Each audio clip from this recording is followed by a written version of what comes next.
السلام علیکم، بسم اللہ الرحمن الرحیم۔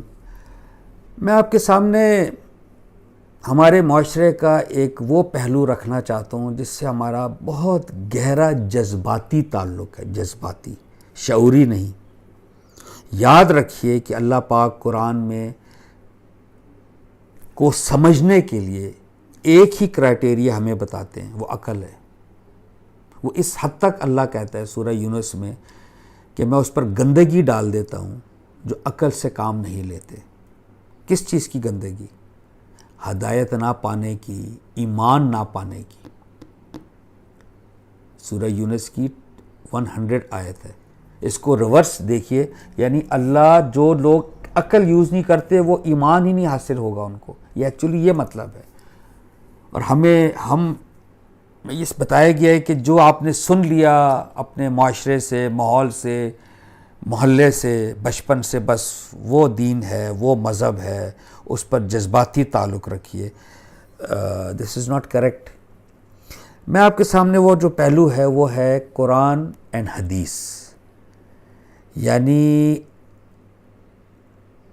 آپ دیکھیے 99.99 جو کلپس ہیں یا جو بیانات ہیں اس میں حدیث پیش کی جاتی ہے، قرآن پس پشت کیا جاتا ہے اور حدیث سے قرآن کو ریکنسائل کیا جاتا ہے۔ یہ سن لیجئے، احادیث پیش کر کے قرآن سمجھایا جاتا ہے، یعنی قرآن کا سٹیٹس انڈرمائن کیا جاتا ہے، اس کو درجہ کم رکھا جاتا ہے۔ در حالانکہ الٹ ہے، قرآن رینز سپریم، وہ حکومت کرے گا روز روشن کی طرح۔ جو قرآن اپنے آپ کو کہتا ہے مہیمن، پروٹیکٹر، نگہبان، محافظ۔ کس چیز کا محافظ؟ جو اس سے پہلے سکرپچرز ہیں، تورات، زبور، انجیل، جب قرآن اتر رہا تھا۔ آج 2021 میں ہم قرآن کے بعد کے بھی ہم ایڈ کر سکتے ہیں احادیث کا ذخیرہ، فقہ کا ذخیرہ، جو روایات ہیں، جو چیز دین کے معاملے میں ہمارے پاس اس دنیا میں ہے، یہ قرآن اس کو، قرآن حکومت کرے گا۔ قرآن بتائے گا کہ کیا حق ہے، کیا باطل ہے۔ فرقان، قرآن وزن کر کے بتائے گا کتنی بات حق ہے، کتنی باطل۔ میزان، قرآن حفاظت کرے گا، مہیمن۔ اب دیکھیں حدیث کے بارے میں ہمارا کیا رویہ ہے کہ 100% کیسز میں ہوتا ہے کہ کوئی شخص حدیث پیش کرے، اگر آپ قرآن سے اس کو استدلال دیں اور وہ قرآن سے حدیث ٹکرا رہی ہو تو تمام جو لوگ بیٹھے ہیں وہ حدیث کا ساتھ دیں گے، قرآن کا نہیں۔ یہ میں نے کتنی بار آزمایا نہیں، میرے ساتھ ہی ہوا ہے۔ میں آزمانا، I'm sorry, I don't meant کہ میں آزماتا ہوں، یعنی یہ میرا ایکسپیرینس ہے، میرا تجربہ ہے۔ میں آپ کو احادیث کے بارے میں ایک بات پیش کر دیتا ہوں۔ دیکھیں احادیث کے بارے میں تھوڑا سا ایک چیز یاد رکھیے کہ امام ابو حنیفہ جو تھے، جو فرسٹ آف دی امام جس کو سمجھا جاتا ہے، وہ 80 ہجری میں پیدا ہوئے، یعنی حضرت محمد صلی اللہ علیہ وسلم 10 ہجری، ہجرت کے 10ویں سال ان کا انتقال ہوا۔ جب وہ مدینہ تشریف لے گئے تو 13 ایئرز مکہ میں تھے، ہجرت کی تو 10 سال وہ رہے مدینہ اور انتقال کر گئے۔ تو وہ یعنی حضرت محمد صلی اللہ علیہ وسلم کا انتقال 10ویں ہجری میں ہوا۔ امام ابو حنیفہ 80 ہجری میں پیدا ہوئے، 80-70 سال بعد، اور 20 سال لگے ہوں گے جوانی کو پہنچ کے، تھوڑا تحقیق شروع کی ہوگی، پھر تحقیق کی ہوگی، تو یعنی کہ حضور پاک صلی اللہ علیہ وسلم کی وفات کے یا قرآن پورا نازل ہونے کے، سنت پوری اسٹیبلش ہونے کے 150 سال بعد دراصل یہ احادیث کا ذخیرہ جمع ہونا شروع ہوا۔ اور ان کے آگے شاگرد تھے یہ، مثلاً امام حنبل، یا یہ جو 4 بڑے مشہور ہیں، امام مالک، امام شافعی، تو یہ تو چلے جاتے ہیں 200-250 سال تک باتیں۔ اور حضور پاک صلی اللہ علیہ وسلم انتقال کرنے سے پہلے باقاعدہ کہہ گئے کہ میں 2 چیزیں چھوڑے جا رہا ہوں، قرآن اور سنت۔ دیکھیں ہم نے قرآن کو سمجھنا ہے کرٹیکل تھنکنگ کے ساتھ، جذبات کے ساتھ نہیں. یہ حقائق ہیں جو میں آپ کے سامنے پیش کر رہا ہوں, جیسے these are the facts actually. اچھا, اب جب ان ائمہ کرام نے صحیح مسلم اور صحیح بخاری ہمارے پاس آئی, انہوں نے کیا کیا؟ ان کا بہت بڑا کارنامہ ہے امام مسلم کا, امام صحیح اور مسلم اینڈ بخاری, امام بخاری کا, کہ ان کو جب خبر ملتی تھی کہ فلاں شخص کے پاس 50 احادیث ہیں یا 20 احادیث ہیں یا 2 احادیث ہیں, دے یوز ٹو پریکٹیکلی گو دیر, ان سے جمع کرتے تھے, اور اس طرح انہوں نے جمع کی احادیث اپنی لائف ٹائم پہ, اس پر کتابیں لکھی. میں آپ سے گزارش کرنا چاہتا ہوں, یہ آپ ذرا 2-3 پوائنٹس میرے نوٹ فرمائیے.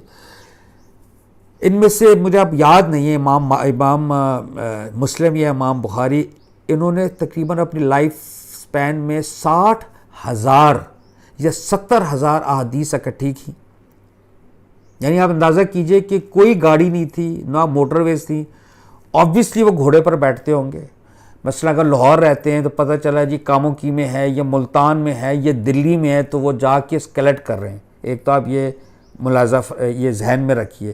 پھر جب انہوں نے سارا وہ اکٹھا کیا, 70,000 احادیث میں سے امام مسلم یا امام بخاری میں صرف 5,900 احادیث ہیں.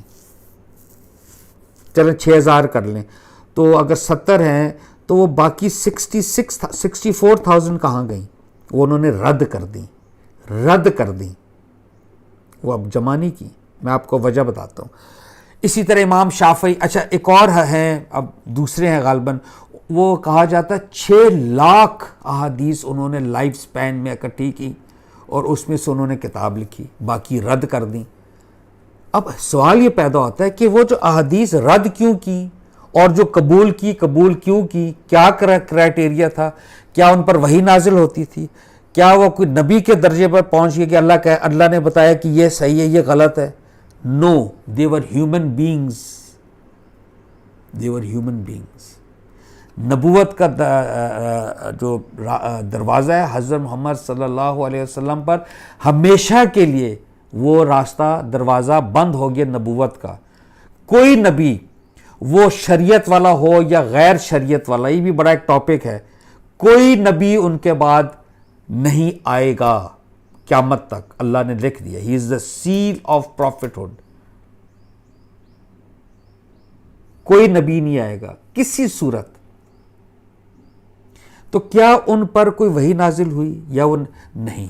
وہ انسانی کاوش تھی. یاد رکھیے میں کیا لفظ یوز کر رہا ہوں, انسانی کاوش. قرآن کیا ہے؟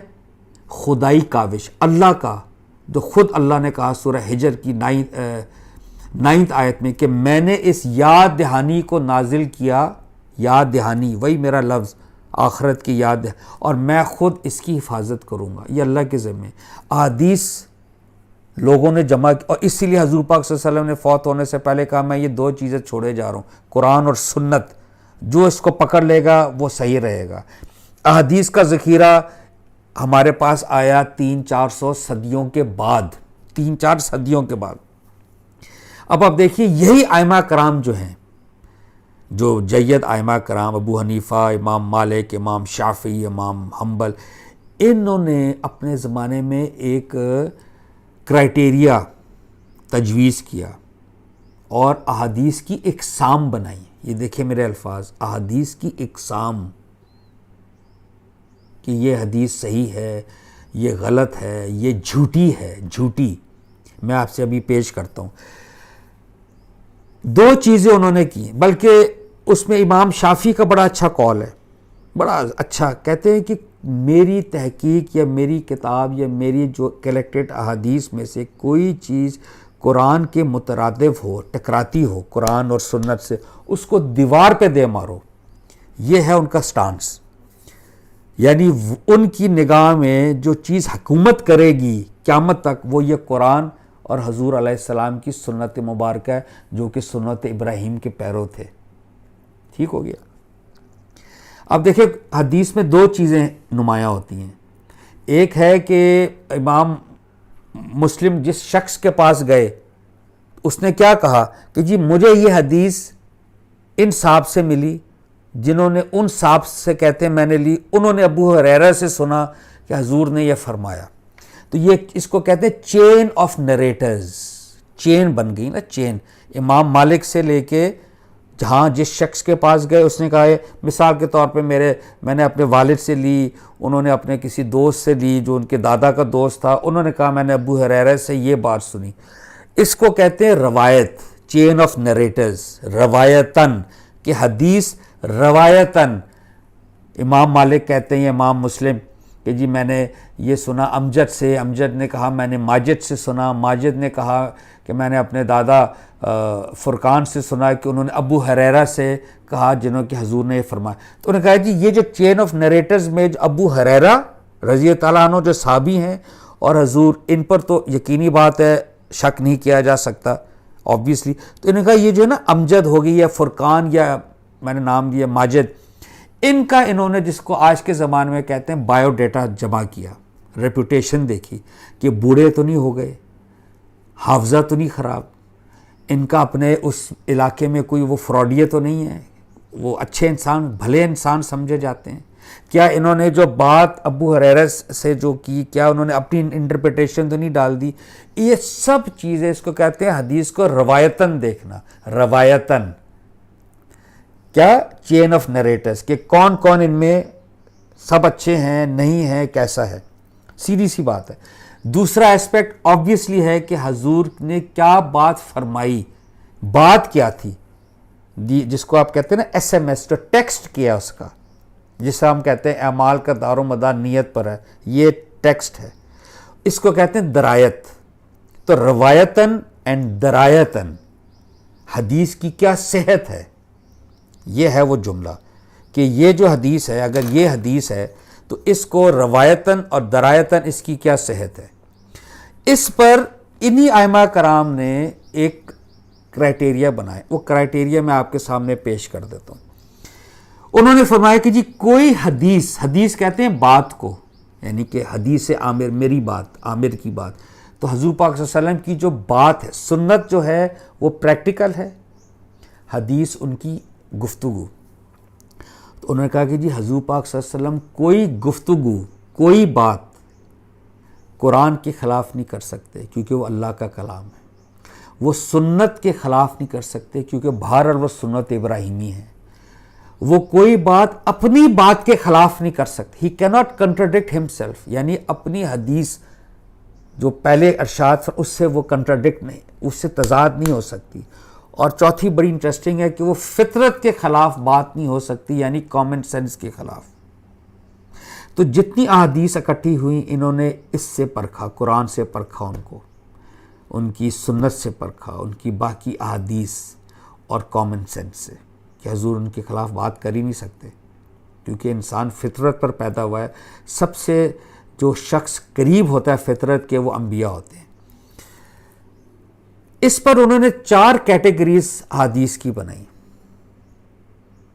آپ کو اگر پتہ ہوگا, پہلی کیٹیگری ہے صحیح, کہ یہ حدیث صحیح حدیث ہے, صحیح بخاری, صحیح مسلم. صحیح کا مطلب ہے کہ روایتاً اینڈ درایتاً دونوں میں ہم سمجھتے ہیں انسان ہونے کے ناطے, انسان ہونے کے ناطے انٹلیکچولی پوری سنسیئرٹی کے ساتھ ہم سمجھتے ہیں کہ یہ جو احادیث ہم نے صحیح مسلم یا صحیح بخاری میں نا, یہ حضور نے اس پہ روایتاً وہ ساری چین آف نریٹرز بھی ٹھیک ہیں اور بات بھی ٹھیک ہے.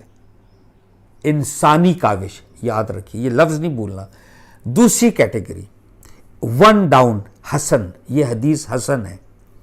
حسن کا مطلب ہے کہ پرہیپس روایتاً ایک چین آف نریٹرز میں ایک link is a weak link, یعنی کہ امجد, ماجد اور فرقان تھا نا, پرہیپس انہوں نے کہا کہ ماجد اس میں سے جو ہے یہ اس کی ریپوٹیشن اتنی اچھی نہیں ہے, پتہ نہیں اس نے صحیح بات کی ہے کہ نہیں, ہمیں تھوڑا لگ رہا ہے, لیکن باقی ٹھیک ہیں. یا درایتاً جو ٹیکسٹ ہے, ٹیکسٹ تھوڑا سا ڈائسی لگ رہا ہے, قرآن سے ٹکرا رہا ہے, انہوں نے کہا جی یہ حسن ہے. اس کو انہوں نے باہر لکھ دیا کہ یہ حسن حدیث ہے. تیسری سنیے جناب, ضعیف.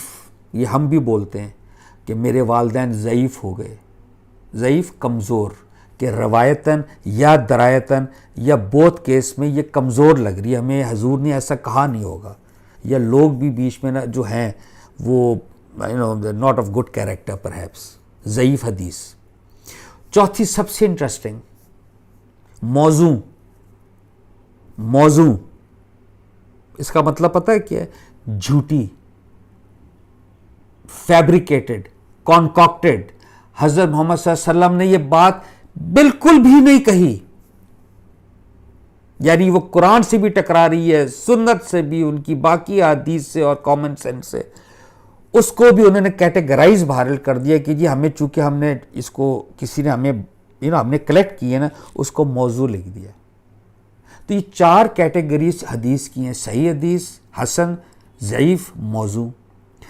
قرآن، یہ میرے سامنے قرآن پڑھا، قرآن میں تو کوئی ایسی کیٹیگری نہیں ہے کہ یہ آیت اس کی نعوذ باللہ صحیح ہے، یہ ضعیف ہے، یہ جھوٹی ہے، یہ غلط ہے، یہ تو ہے ہی نہیں، نعوذ باللہ، استغفر اللہ۔ قرآن کہتا ہے اپنے آپ کو، اللہ کہتا ہے یہ فرقان ہے، فرقان، حق اور باطل میں تمیز کرنے والا، بالکل ایبسلیوٹلی کلیئر، میزان تول لو حق اور باطل کو، محافظ ہے یہ۔ یعنی اب اس سے ثابت ہوا تمام احادیث قرآن کے تابع ہیں، قرآن کے نیچے، یہ قرآن ہے، اس کے نیچے اس کے تابع ہیں۔ تمام احادیثوں کو ہم قرآن کی روشنی میں سمجھیں گے، حضور کی سنت کی روشنی میں سمجھیں گے، اور ان حدیث کو سمجھنے کا سب سے بڑا کرائٹیریا ہے کہ اس ٹاپک پہ جو باقی احادیثوں کو جمع کر کے جو اس پہ سے جو نتیجہ اخذ ہوا وہ ہم دیکھیں گے۔ یہ اس کا طریقہ ہے۔ ہمارے معاشرے میں یقین کیجئے احادیث کو قرآن سے اوپر رکھا جاتا ہے، اور یہ باقاعدہ ایک مائنڈ سیٹ ہے، ایک بیانیہ ہے کہ قرآن کو سمجھنے کے لیے حدیث ضروری ہے۔ اب اگر آپ موضوع حدیث سے قرآن سمجھ رہے ہیں تو پھر آپ تو غلط چیز کو اپنا رہے ہیں، اور قرآن کو آپ نے پس پش کر دیا۔ یہ ہم نے نہیں کرنا، ہم نے قرآن کو حکمران رکھنا ہے، اللہ کی بات کو، کیونکہ وہ اللہ کا کلام ہے، اللہ نے خود اتارا جبریل کے ذریعے۔ اللہ کہتا ہے میں خود حفاظت کروں گا، باقی انسانی کاوش ہے۔ ہم سب احادیثوں کو دیکھیں گے، پوٹینشیلی وہ حضور پاک صلی اللہ علیہ وسلم کی بات ہوگی، لیکن خدا را وہ ہم دیکھیں گے قرآن سے تو نہیں ٹکرا رہی۔ اور یہ اصول شکر ہے کہ کبھی آپ حدیث کو دیکھیے، عربی میں اس پہ لکھا ہوتا ہے صحیح حدیث، روایت، یا حسن، ضعیف، موضوع۔ تو اچھا ہوا یہ کہ یہ جو ائمہ کرام تھے، انہوں نے تمام حدیثوں کو کتابوں میں درج کر دیا۔ چلو صحیح مسلم، صحیح تو وہ تو ہیں، باقی اور بڑی ایسی ہیں جس میں یہ سب اندراج ہے، ان کا موضوع بھی لکھی ہوئی ہے، ضعیف کو بھی کر دیا ہے۔ ہونا یہ چاہیے تھے کہ آنے والی، یہ بہت بڑا چلو بات ہو گئی کہ انہوں نے موضوع کو موضوع لکھ دیا، ضعیف کو ضعیف۔ آنے والی نسلوں کو چاہیے تھا کہ اس کو مزید کیٹیگرائز کرتے، کہ موضوع کو نکال دیتے، ضعیف کو نکال دیتے، آپ you should have done research. ہوا یہ کہ اس کی ایبسلیوٹ ویلیو ہمارے اس 21ویں صدی میں آ گئی ہے، ہمیں پتہ ہی نہیں ہے کہ وہ موضوع لکھا ہوا ہے، اس کا مطلب ہے وہ جھوٹی ہے، حضرت محمد صلی اللہ علیہ وسلم نے وہ بات نہیں کہی۔ بلکہ میں آپ کو ایک حدیث پیش کر دوں، حضور نے فرمایا ہے جو تنکے کے برابر دین میں وہ بات مجھ سے یا اللہ سے منسوب کرے جو ہم نے نہیں کہی، وہ اپنا ٹھکانہ جہنم میں بنا لے۔ تو ہم لیفٹ اینڈ رائٹ حدیثیں کوٹ کرتے رہتے ہیں۔ میں آپ سے عرض کر دیتا ہوں، یہ مجھے اجازت دیجیے کہنے کے لیے،